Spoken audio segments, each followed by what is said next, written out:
দেখো মৰা কটা মানৱতাৰ ধৰ্ম কতোৱেই নাই।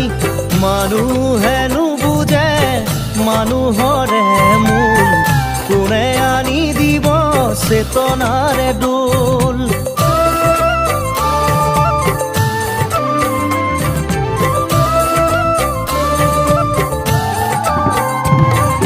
গুৰু মোৰ গোলা গৈ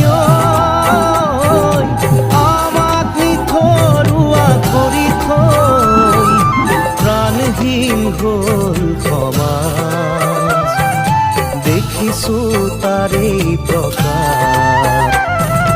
ভকতৰ ভকতি কোতেনো হেৰাল, ধৰ্মৰ সূৰ্য কোতেনো লুকাল।